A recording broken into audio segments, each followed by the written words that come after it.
I'm not going to run through each of these, but what each one of these 7 files has in it right now are just, for lack of better words, just comments. Okay, just so you know. But what I'd like you to do is to open up the one that's called payroll iteration.js. It's the first one.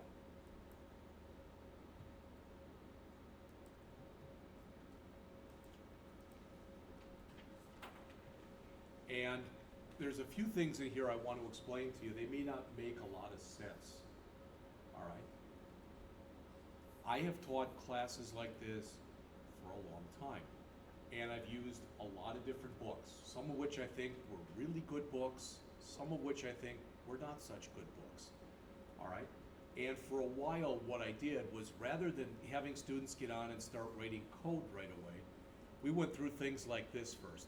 This thing that you see right here that's in gray on the screen. In fact, I should start taping. I am taping good. All right, so this thing that's there in gray on the screen, that's referred to as either an IPO chart or a hypo chart. So either an IPO chart or an HIPO chart. Now hopefully you can look at that and figure out what the IPO stands for. The I is for input, the P is for processing, the O is for output. So if you say an IPO chart, that's what it means. The H in there means it's hierarchical, so it kind of goes down. So some books call it an IPO, some call it a hypo. It really doesn't matter one way or the other. But the reason I'm telling you that is I used to use a book that didn't have very much code in it, but instead it did a lot of this stuff. And it wasn't a real big book, but we used this for about 6 weeks, and people really understood how to formulate and how to create algorithms. The problem was then they got so bored of it after about a week or two, the really good students, they just wanted to code. That's all they cared about. So that's what we're going to do, is we're going to jump right into code.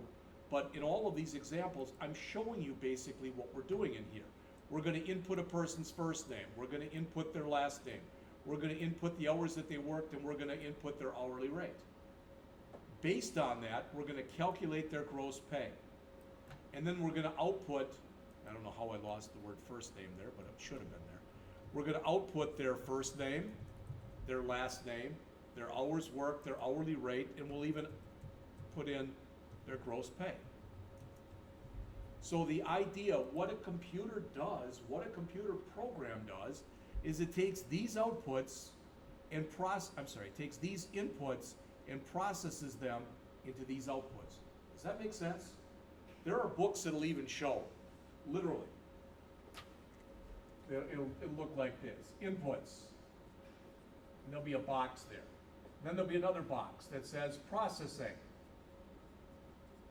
Then there'll be another box, and that'll say output, or outputs. In most books, that's how they describe a computer system.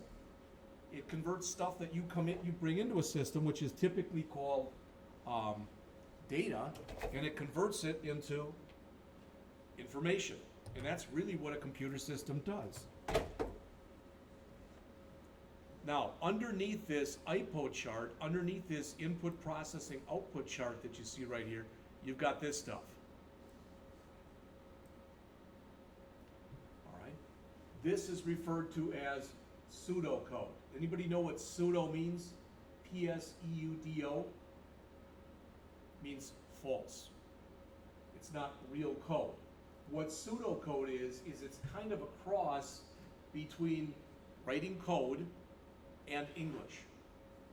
All right. The idea I've heard it said before is pseudocode. It's kind of for so people who don't really know how to code, like managers, so they can read it and figure out what you're trying to do. All right. So what we're saying here is the name of this algorithm is payroll. So that's the beginning, and that's the end. So what we're going to do is we're going to declare a bunch of variables, 5 of them. Then we're going to calculate gross pay. We're not going to worry about overtime or anything like that in here. All right. But we're going to basically come in here and we're going to say gross pay is equal to hours worked times hourly rate. And after we've done that, so these are our inputs, this is our calculation, and this is what we're going to output. Does that make sense? You know, you might like, of course it makes sense. It's just simple stuff. Yeah, it is pretty simple stuff. All right. The problem that we're going to have when we write this right now is if you look at what's in here, can you do this? Can you bring this up? Does yours show the name .js like that? Does it show all that stuff? All right. Because it may or may not have your extension on there.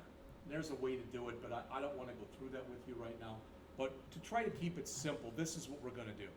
So we're going to take this first file that I just asked you to bring up and do a file, save as, if you would, please.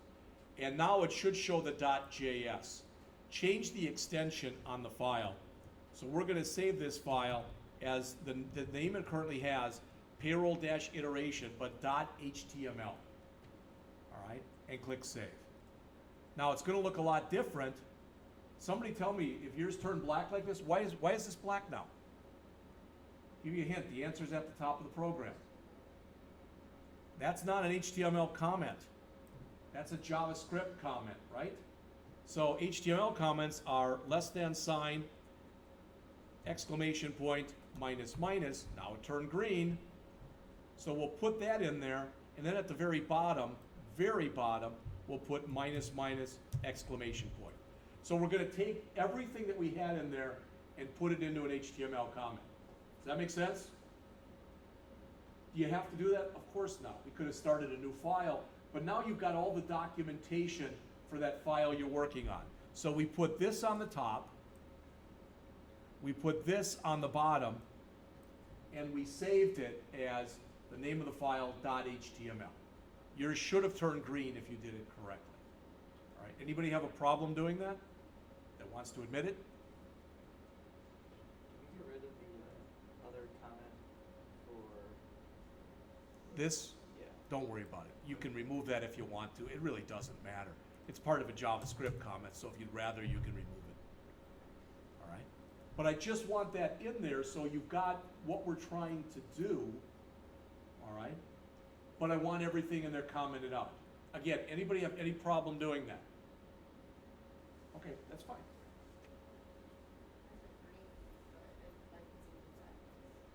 You're what?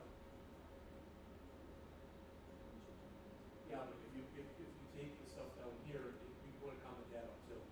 Brackets doesn't turn it green. I think it turns it gray. So minus, minus, wait a minute. Yeah, that is, it should all be commented. Okay. Right. So everybody's okay with that now? Again, if you're using, like I am up here, if you're using Notepad++, it is going to turn green. If you're using brackets, you're right, it does not turn green.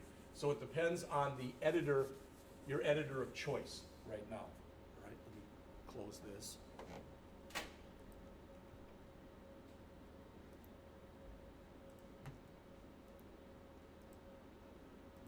All right, so we're going to write our first JavaScript program right now, but we're going to write it and we're going to embed it or put it inside of HTML. Did you hear what I said? We're going to put it inside of HTML. All right? Just for this first program, we're going to do it that way. So I'm going to move that up. I'm going to hit some blank lines. So I'm now underneath the ending comment. I'm going to start this like I'd start any HTML document. So I'm going to put in my doc type tag. So my doc type, HTML. I'm going to put in a head tag. I'm not going to worry about things like char set and meta tags, etc. But I'll put a title in here, and we'll call this payroll. How about JavaScript payroll? On the top, we save this as iteration 0, so let's just call it payroll 0. That's good enough.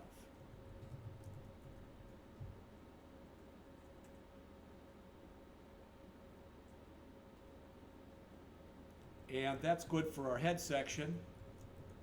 Okay. Oops. All right, now we'll come in and we'll do our body section. Oops.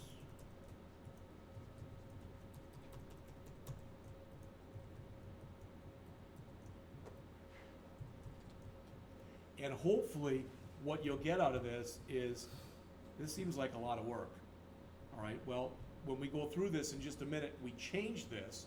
Once we change it so that we put this in another file, it'll become easier, okay? All right, so just bear with me on that. So, in here, we can put in all of our JavaScript, okay? We can put in all of our JavaScript. There is a problem, though, right now. So, what I'm gonna do is I'm gonna put in the JavaScript, and you're all gonna start typing, all right, which is fine. But I want you to realize something. When we run this, not a flaming thing is going to happen. Remember how I said JavaScript is event-driven? We've got no event that's going to make this code run. So I'm going to put the code in just to show you that nothing will happen. Then what we'll do is we'll put a button, an HTML button on our screen, and we'll hardwire that button to the code we just put in. Does that make sense? All right. So for right now, I'm just going to come in here and I'm going to put in my JavaScript.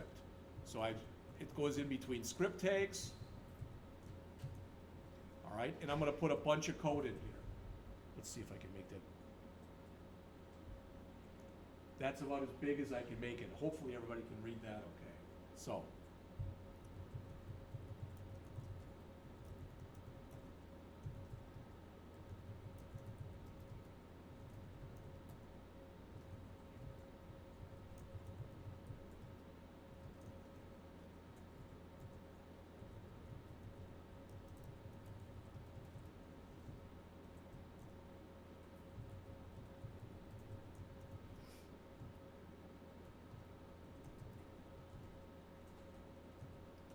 I'm going to put comments here.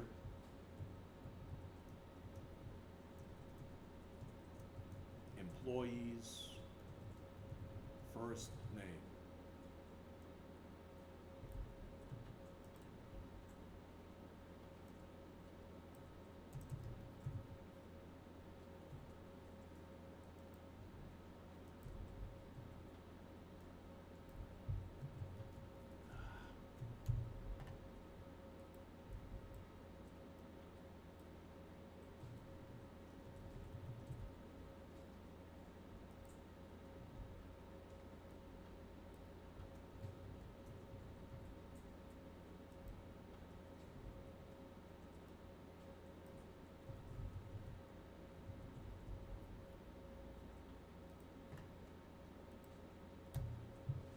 That's the start. We don't have that much more to put in, believe it or not, just a few lines.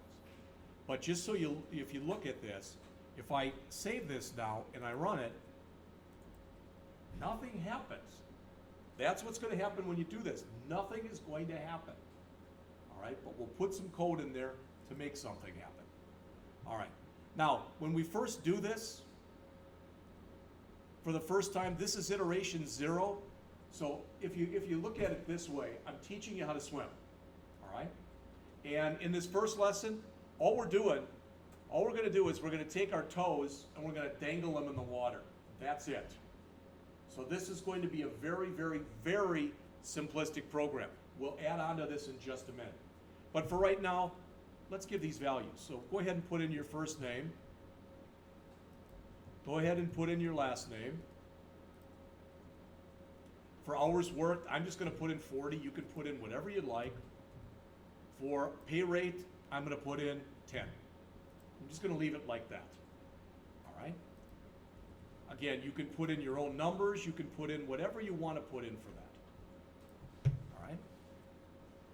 Just because the first time we run this, we're hard coding values in. Does it make sense to you with what I'm saying there? We're hard coding in values. We're not asking the user, what's your first name? We're not asking the user, what's your last name? We're not asking the user, how many hours did you work? We're not asking the user, what's your hourly rate? We're setting them. So the bottom line is, once we get this to work, and everyone in this room, your program will work by the end of the period.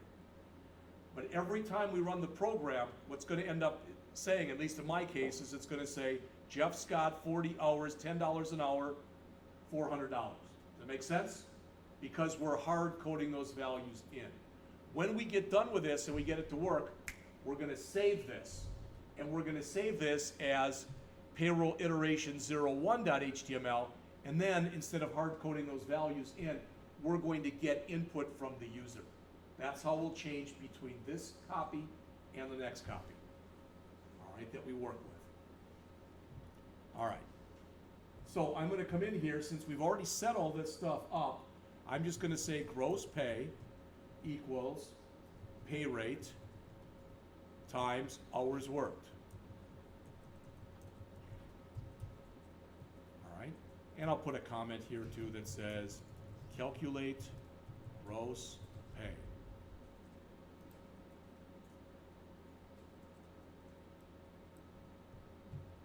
All right, we literally only have one more line and then the program's done. All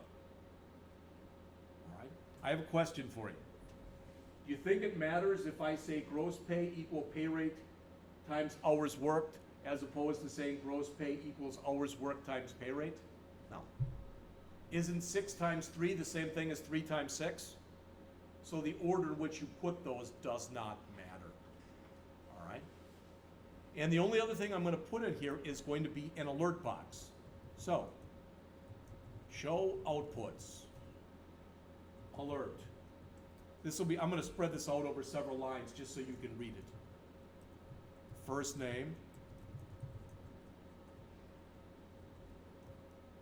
plus first name plus, and then enter. Last name plus last name.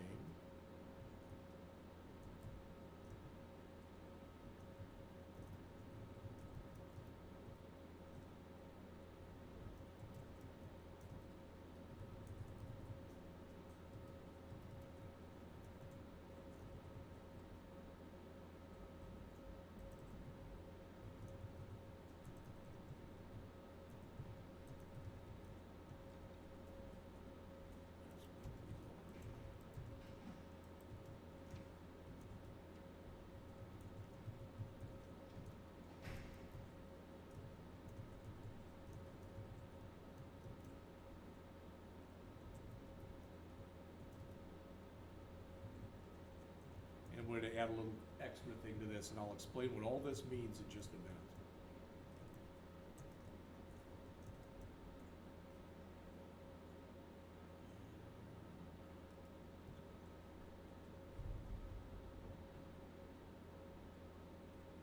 That's everything. That's the whole first program that we're writing.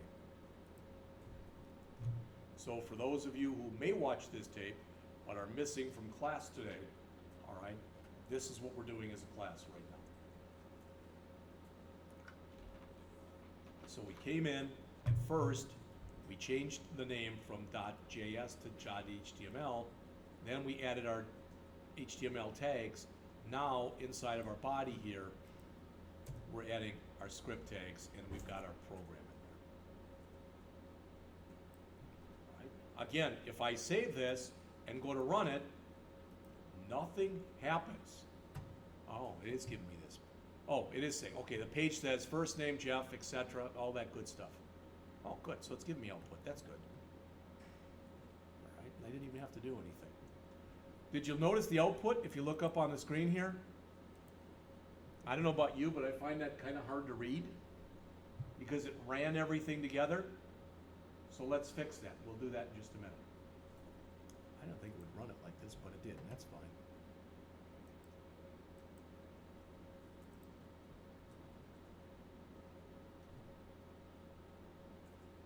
I'm going to try something here, so you don't have to put this in yet. I want to make sure that I'm giving you the right one.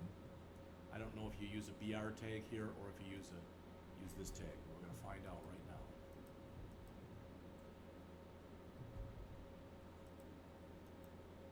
Yep, there you go. So that'll be our output in just a minute. Looks a little nicer, I think, to the eye. All right, so if you were typing this in, at the end of each one of these, put a \n in double quotes right there. Put one of these in. Okay? Sorry about that.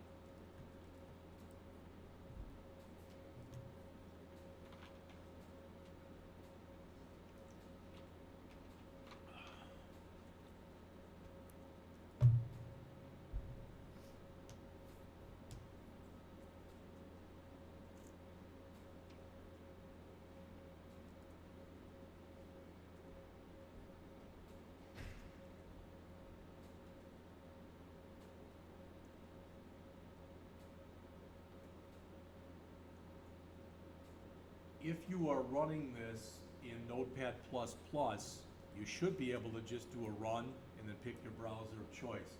I have not tried to run any JavaScript in brackets, but it should work the same way, at least I would think it would.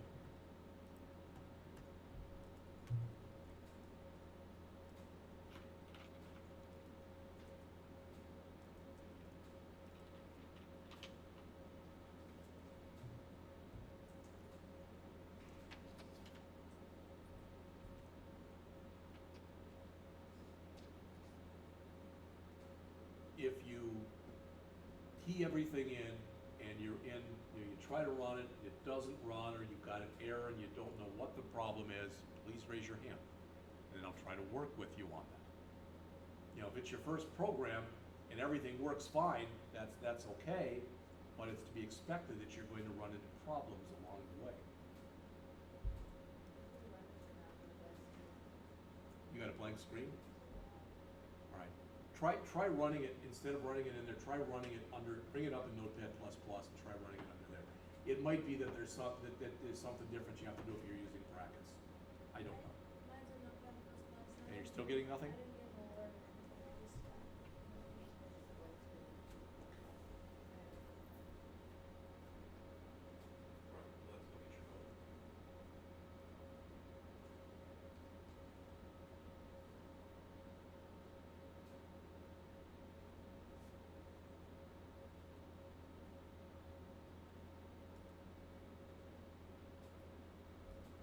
Well, you're missing your HTML tag, but that's no shit.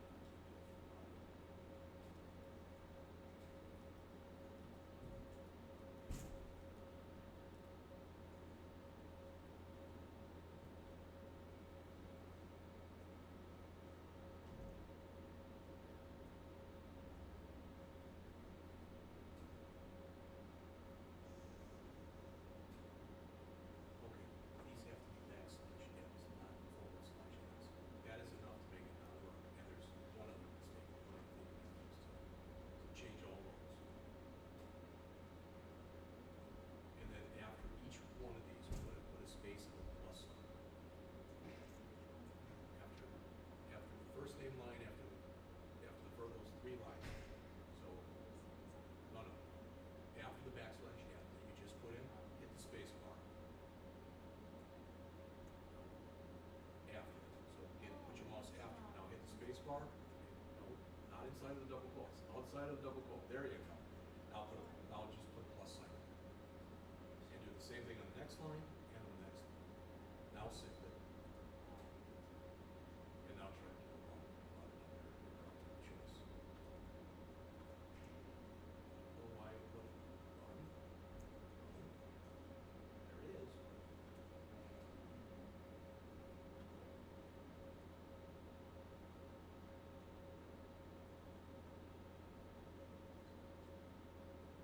No, where you've got an A rate in there, don't put double quotes around 40 or 10.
every line right now.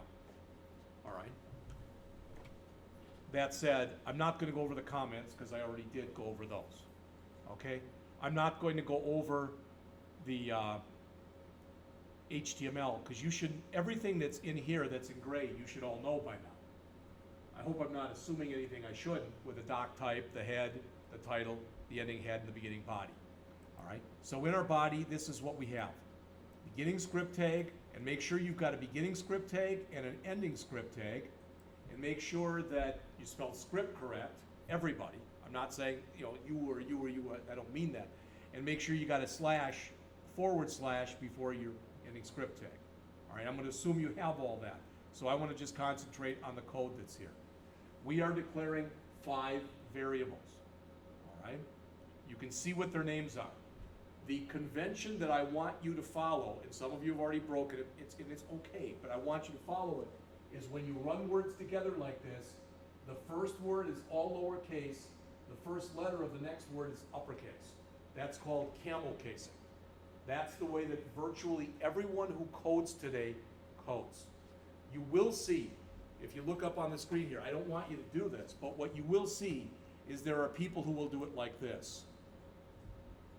Instead of first name like I showed you, they'll do it like this. The problem with doing it that way is in some programming languages, using the underscore is illegal. And I don't want to teach you something that's going to work in some languages and not going to work in others. So I would rather have you just do it like this because that's more the accepted way today. So we're creating, at first, 2 string variables. Now, one thing about JavaScript, all right, this is JavaScript. This is, again, where it is a little bit, I don't know what the right word is, lax, all right? It's kind of like HTML. JavaScript doesn't care if you use double quotes or single quotes, as long as they're both double quotes or as long as they're both single quotes. What you're going to find is literally 100% of the time, I will use double quotes. And the reason for that is because C#, ASP.NET, and Java, strings have to be in double quotes. So I just pretend that the single quote doesn't even exist in this language where I can use that. I just want to use it because I know that it'll work in any other language. All right? So I've got these 2 strings for the first name and for the last name. I mentioned the camel casing and the double quotes. These are numeric variables. In any programming language, you never put the numeric variables, never put them into double quotes. As soon as you put, if I do this, it's not the number 40 anymore. It's the string 40. That literally has a numeric value of nothing, of 0. All right? So I want to make sure I do it like that. Does that make sense? All right, one thing I like, and I don't know, I don't remember if brackets does this or not, but if you look here on Notepad++, is it takes, those are called numeric literals because they're literal values that are numbers. It takes numeric literals and it puts them in red. I kind of like that. All right, it's funny. I go to brackets. I love brackets. There's great things about it. All right, but what I like when I'm showing stuff to people, I like using something like Notepad++ because it's so color coordinated or colorized, whatever you want to call it. All right, so we've got 3 variables here. We could have called this hours. We could have called this rate. We could have called this gross. That's not really what's important. All right? Typically, when you write longer variable names like this, what it does is it makes your program more self-documenting. Does that make sense? And when I say self-documenting, it makes it easier for other people to read and figure out what it is you're trying to do. All right? So any questions on any of these lines in gray right here? Any questions? All right.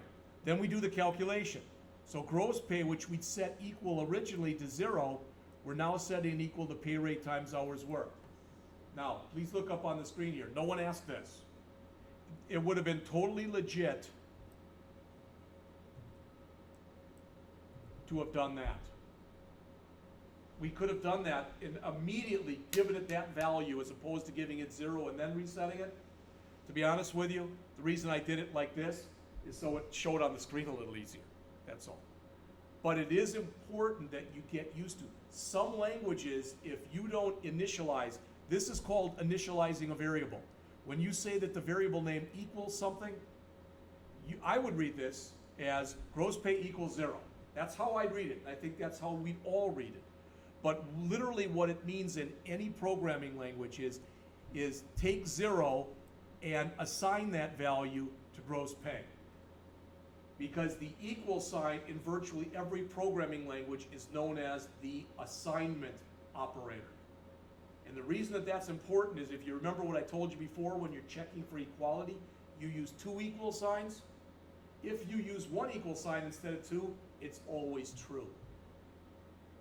All right? Okay, so we did the calculation. Then we're just printing it out. We're doing an alert. So what should show on the screen is first name. And a couple of you asked, and they're good questions.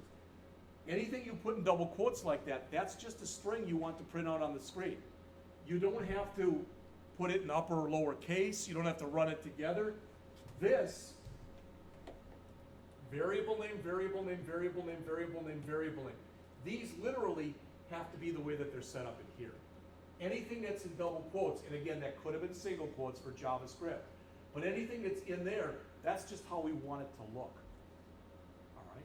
Now, if for some reason you look at yours and you say, mine looks fine, it looks exactly like yours, and I don't know why the heck mine doesn't show and yours does, it will sooner or later, because if nothing else, what we'll look at, not today, but we'll look at in a very, very near class, is taking this, putting it into a separate file, and then it won't work for anyone until we put a button in there. All right, that's the way you typically write these kinds of programs. I wanted to keep it all in one file so we could show it all on one screen. Does that make sense? So if yours for some reason didn't show on screen, and if let's just say it didn't, all right, so let's say that Drew's didn't, okay, and it really bugs the heck out of it. Then what you do by the end of the period today, take your file, all right, put it in a folder, zip the folder, and email it to me. I'll run it on mine, and I'll see if I can see if there's any errors in it. All right? But it will eventually work. I'm just telling you, it will eventually work. For everybody, no matter what problems you might have had. All right. I want to take this file now, and I want to make sure I've saved it. So a file save, if you haven't saved, but now I want to do a file save as. And it's already got this name, payroll iteration 00, and I want to change the name from 00 to 01. But I want to make sure it's an HTML file. All right? Anybody who had any problems, if you look up on the screen here, if you look where I've got the mouse going nuts up here, please make sure that yours says .html. If yours says .js or .js.text or something .text, it won't work. So is everybody able to save this? Notice how this one looks. It's got JavaScript, it's got a little thing in there, that's the JavaScript logo. Whereas an HTML file, in my case, has got a picture of IE in there. So you should have, go back and do a save as, and save this one as payroll-iteration 01.html. So do that and click save. It's going to look, if it looks exactly the same on the screen, you did it correct. But we're going to make some changes in here. All right? So, and again, there won't be much more code. Just take my word for it. There won't be much more code. But the first thing we want to do is we don't want to put number values in here. So I want that to be double quote. I want these to be 0. All right? So you see what I did? I took my input variables and I made sure that all of them were set to the empty string if they were strings and 0 if they were numbers. Why? Because we're going to put in some prompt statements in here where we're going to ask the user to enter their name. We're going to ask the user to enter a bunch of stuff. And literally, from the last program, we're going to add 4 new lines right here. Right in here, in this area that's gray. After we have those 4 new lines, if you have changed your variables like this, you don't have to change this, you don't have to change your alert. right? We're just keeping it simple. But since we've got first name, last name, hours worked, and hourly rate, since we have those four values that now don't have an actual value, we're going to put those in right now. So let me put the code in, and then I'll come back and I'll explain it, okay?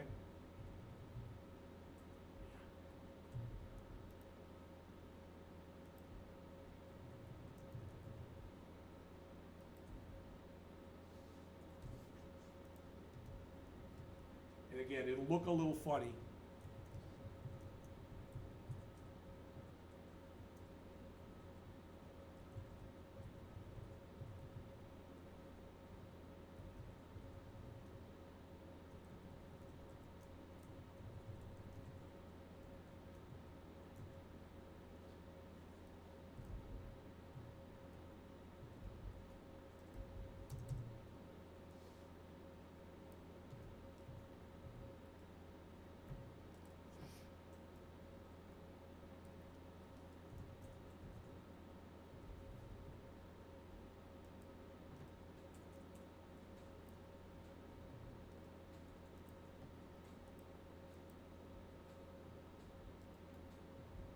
Oh, I'm sorry. If you're doing this, get rid of it. You don't need the parse float for these. I'm sorry.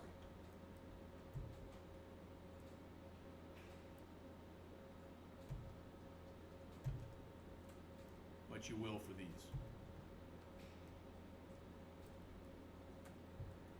What do we call that?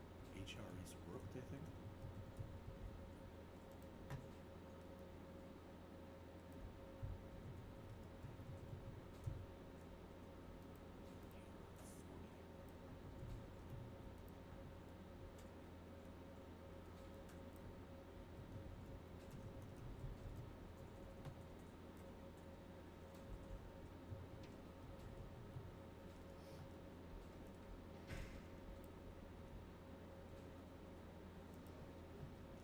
Let me double check mine to make sure I don't have any errors so you can see what it should look like when we run it. All right, see how it's asking me? Enter your first name. I'll just put in there Bob. Enter your last name. I'll put in Jones. All right, enter your hours worked. I'll put in 84. Enter your pay rate. I'll put in 25. And it's got Bob, I guess I put Joan. 25, 84, and $2,100. See that? That's the way that yours should work.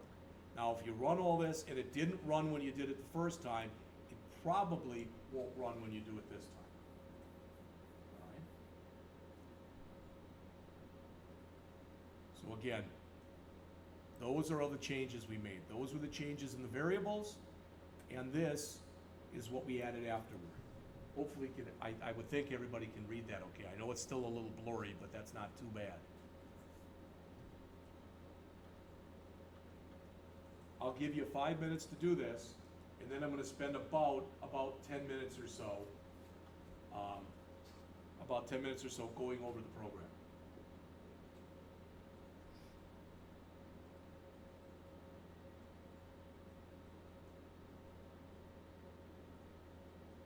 And I'll tell you what I'll do too.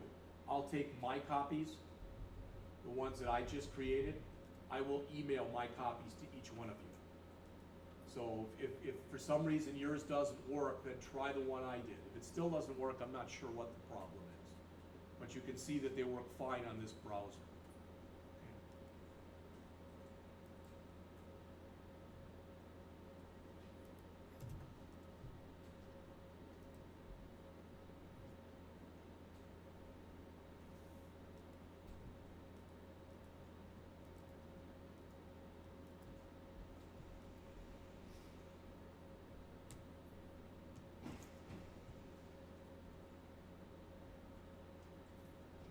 If you look up on the screen here, just so you know, I've been told, I've literally had people write this on course evaluations.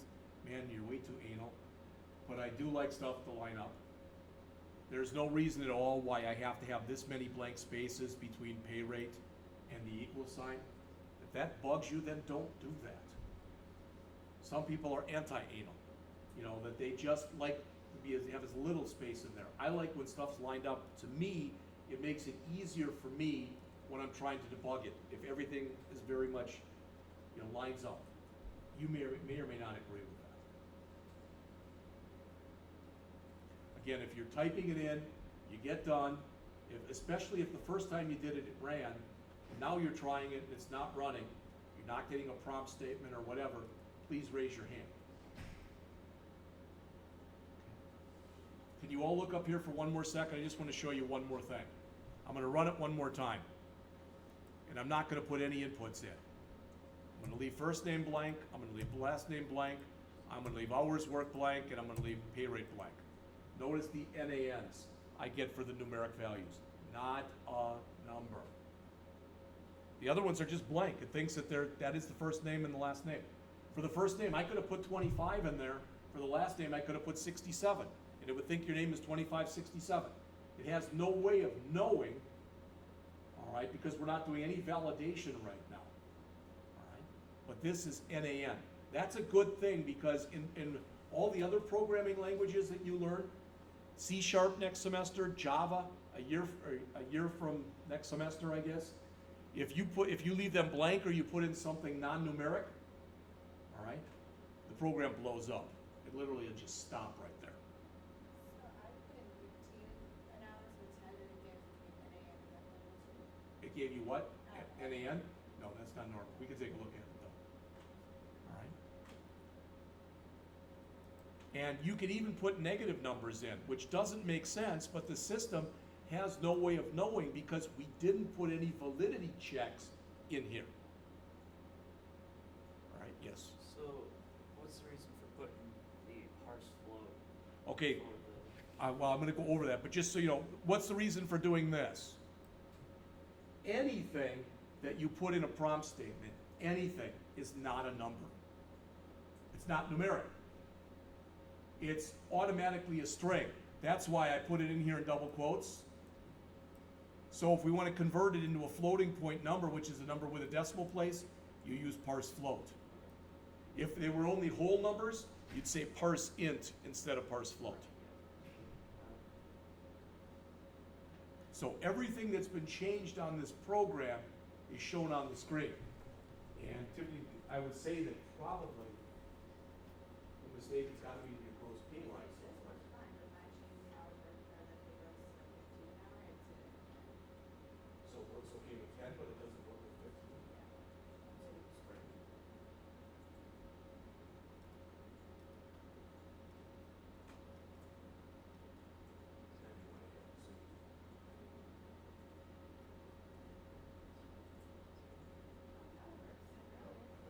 I'm just saying, because I don't know why it would do that. That's like, saying enter your name and you put in Tiffany, and then you run it again and you put in Drew and it didn't work because you put Drew in there. I don't understand why that would happen. Well, didn't do it this time, maybe it's just like weird. So if you look on the screen, I just want to make sure everybody gets this, right? What we're doing is rather than giving them default values right now, like we did before when you put in your first name, your last name, 40, 10, or whatever. All right, now we're just initializing them. This is the way a lot of programming languages will do it. Some programming languages automatically initialize variables for you. They take if you don't initialize a variable, they'll take all your numbers and set them to 0. They'll take all your strings. This is known as the empty string. You don't even put a blank space in there. It's just double quote, or single quote, okay? Just like with HTML, you can't put a beginning double quote and then put a single quote after it or vice versa, you can't mix them, all right? So, we are initializing our variables here. First name is the empty string, last name is the empty string, hours worked is 0, pay rate is 0, gross pay is 0. Then, unlike what we did last time, now we're coming in and we're eliciting input from our user. If we left the parse float out, okay, you asked the question, Brady. One thing is if we left the parse float out and run it, it would still take the values. But then it would be trying to multiply 40 times 10, the string 40 times the string 10, so it would give you NAN. All right? So this, we didn't need a parse float here. These are strings. This says prompt, so this is what comes up on the screen. Enter first name. If you put a comma in there and something else, that's a default value. You don't have to put that in. If I would have removed this, I'll do it. I'm going to remove this, and I'll leave the other one in for now. So notice when we run this now, notice what happens.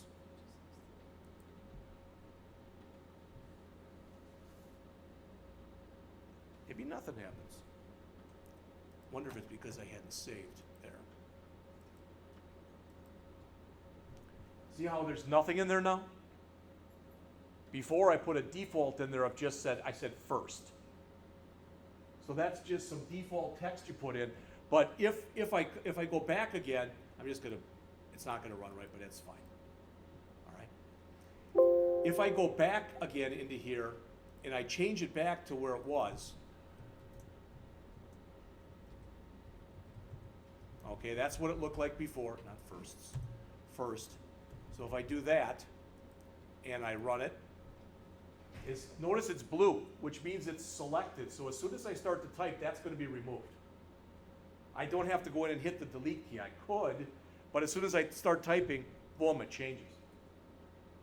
And notice if I put it in, and I put in all my information like I did before, but I put it in lowercase, now it prints out everything in lowercase. It doesn't have a capital J and a capital S. There are built-in routines that you can use in here where you can automatically take things and make them uppercase, lowercase, title case, etc. Now there used to be a really, really, really good site that was out on the internet. I'm going to give it to you, but it's not up anymore. It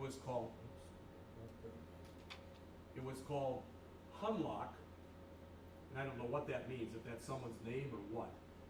It was such a good site. I could have taught you a JavaScript class, you wouldn't have needed a book. That's how good it was. And about 4 months ago, it said the site is down for repair and something with a database error, and that's all it's had since then. So my guess is whoever was running that site isn't running it anymore. All right, so it's kind of a dead site, but it was so nice. Like I said, if you go there now, you get nothing but an error message. I tried it the other day at least, and the same error message is what came up.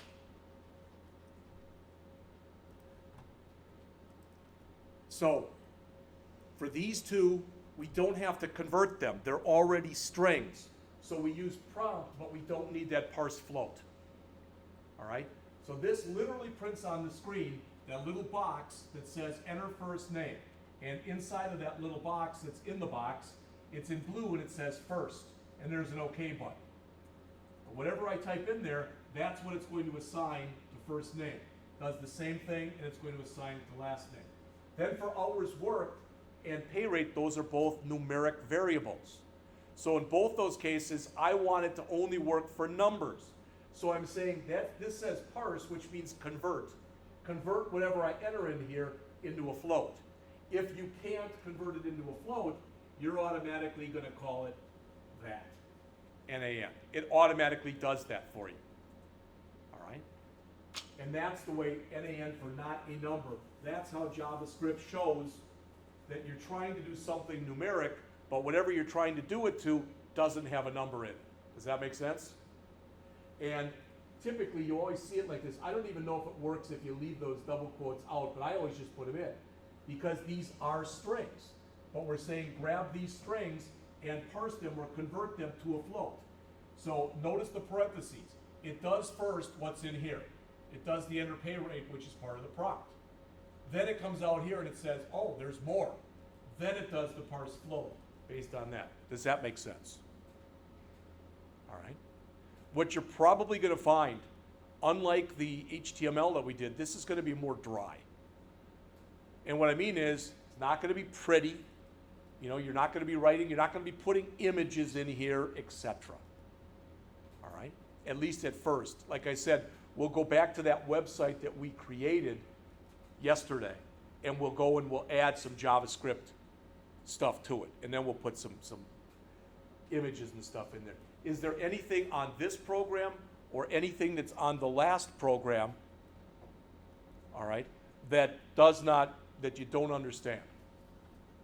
We're going to go over it again, but I at least wanted you to get introduced to this. Now what I do in other iterations of this is I come in next and say, oh, well, what about if the person worked overtime? So we come in there, and when we read in their hours worked, we check to see if those hours worked are greater than 40. And if they are, we take the hours that are more than 40 and we give them time and a half. We give them overtime. Does that make sense? Because that brings in an if statement. Then I bring in loops. So we can say we've got 5 people who work here. So we put this stuff here in a loop so it runs through 5 times. All right? So that's the stuff. And then finally I get into arrays, and we haven't even talked about those yet. All right? So like I said, what you're going to end up doing is you're going to build this payroll thing in JavaScript, and we'll work the heck out of it. Then you'll come back next semester and build the same exact thing in C#. Then you'll come back in spring and you build the same exact thing again in Java, because you're doing the exact same thing 3 times. So the only thing that's different, the logic is exactly the same. The only thing that's different each time between them is the syntax. That's it. Other than that, they'll run the same way. They'll look the same way, etc. All right? All right.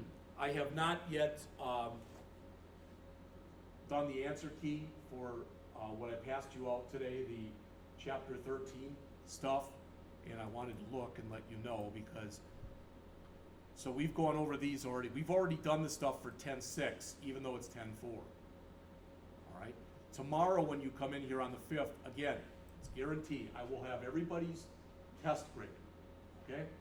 And I don't know how long we'll spend talking about that, but we'll spend at least some time talking about that. What we'll do afterwards, it'll be predicated based on how long we talk about the test, all right? But we've already done this stuff.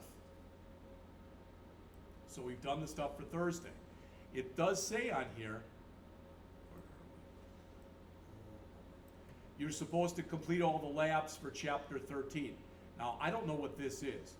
DIY PSD to HTML conversion.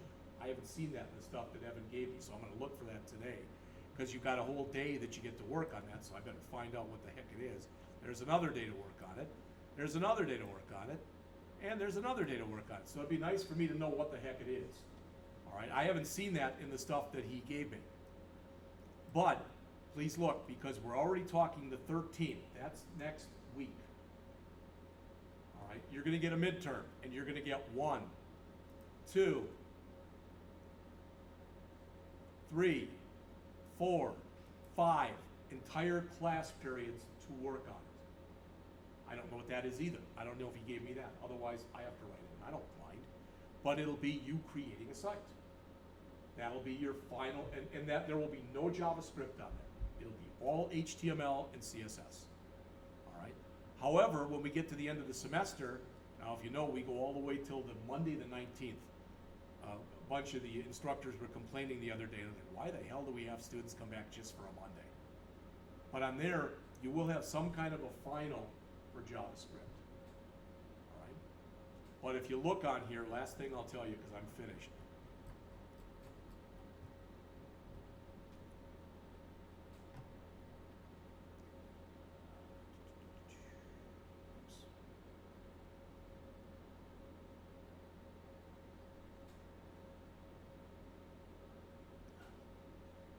Is when we get to the end of the semester, the end of the, I should say, the half of the semester, and you're doing lab day, et cetera, et cetera. Oh, where is that? Where do we start?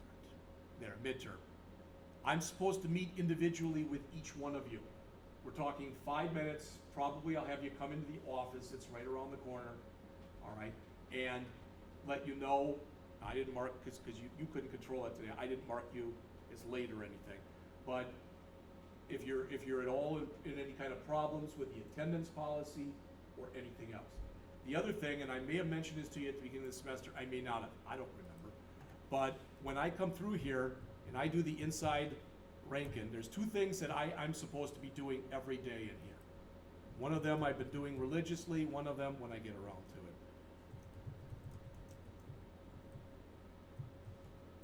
to it. And every day,